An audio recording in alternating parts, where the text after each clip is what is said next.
Veio rogar orientação quanto ao caso de uma jovem que busca apoio por saber que estudamos o Espiritismo, devido estar recebendo ameaças de uma praticante de magia negra. Acolhemos fraternalmente, orientando, convidando a confiança a Deus e a não se entregar ao medo. Nos relata que a pessoa fará de tudo para prejudicá-la e que não adianta buscar Jesus para protegê-la e nem pedir compaixão, porque a tal senhora se considera agente do mal. Em suas palavras, qual palavra os amigos, por caridade, poderiam oferecer para um auxílio a um caso como esse? Bom, a primeira coisa a que a gente deve considerar é o seguinte: o discurso dessa pessoa que está se apresentando como sendo o agente do mal, ele tem os ingredientes que precisa ter para desestabilizar a pessoa, que é o medo.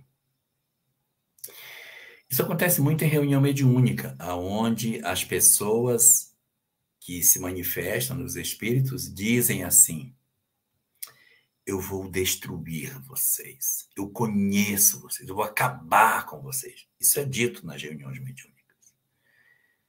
E a gente precisa primeiro entender, são duas coisas importantes. Primeiro, isso é uma estratégia para desequilibrar o grupo, para que o grupo fique com medo. Meu Deus, ele vai destruir. Meu Deus, ele vai acabar conosco. E aí alcança o objetivo porque o medo bloqueia a capacidade da minha certeza da proteção espiritual.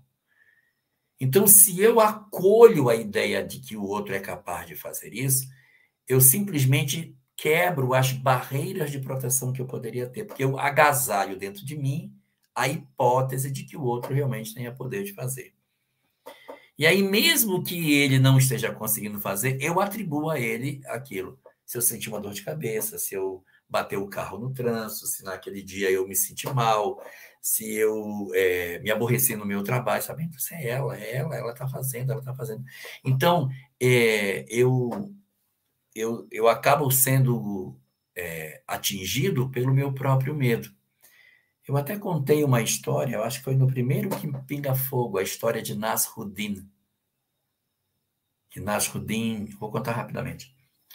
Nasruddin era um sábio islâmico, ele é muçulmano, ele é sufi.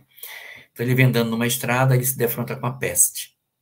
Pergunta para a peste: onde tu vais? Aí a peste diz: eu vou a Bagdá matar 10.000 pessoas. E aí se cruzam, e a peste entra na cidade e Nasruddin vai embora.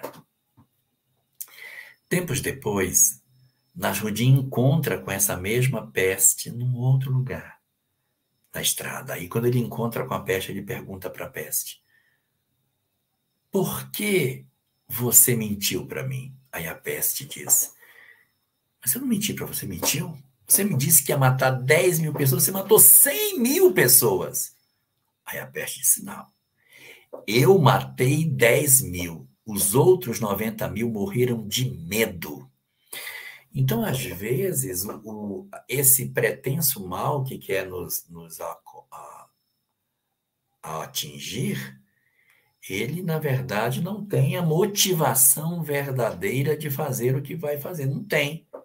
Mas o nosso medo promove isso. Então, a gente pode fazer o que nesse sentido? Trabalhar os nossos corações para que a gente tenha a certeza da proteção. Só que quem está sob a influência de uma pessoa com esse tipo de fala fica muito apavorada. É difícil. Difícil até manter um diálogo, porque a pessoa ela vem muito agressiva. Às vezes é uma pessoa, é um vizinho que você riscou o carro, né? Aí a pessoa diz: pois agora eu vou me vingar de você. Então a pessoa está motivada a querer fazer isso para você de maldade.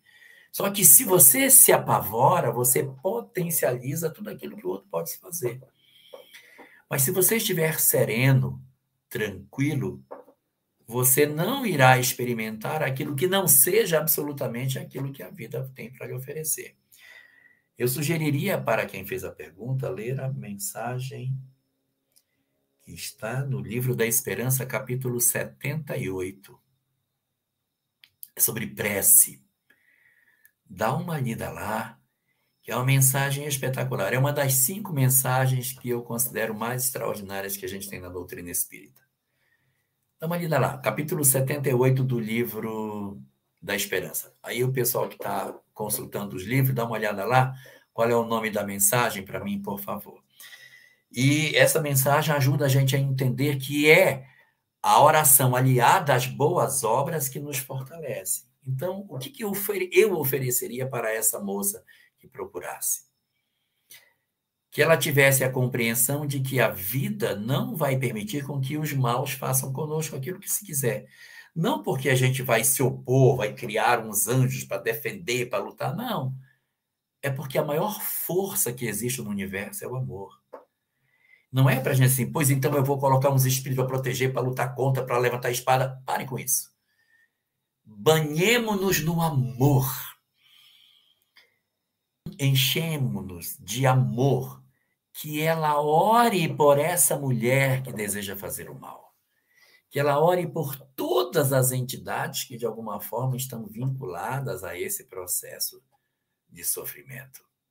Então, que a gente trabalhe na nossa perspectiva essa condição espiritual.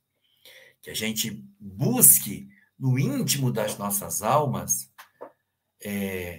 dissolver os possíveis vínculos que o ódio possa produzir. O antídoto para o ódio não é o medo, é o amor. Então, é eu me banhar de amor. Me banho de amor com as boas obras. Me banho de amor quando eu apresento para mim mesmo a capacidade de orar por quem quer me fazer mal.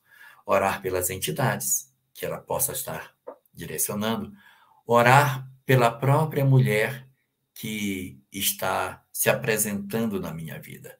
Então, se a gente conseguir fazer isso, a gente vai conseguir um bom progresso, porque é exatamente aí, não agasalhando o sentimento de que o outro diminuir, que a gente vai conseguir fazer grande trabalho de mudança das nossas almas. Então, eu sugeriria a ela essas medidas, que ela não agasalhasse o medo, porque o medo desconstrói as nossas possibilidades, e também para que a gente tivesse a força espiritual que a gente precisa ter para esse trabalho.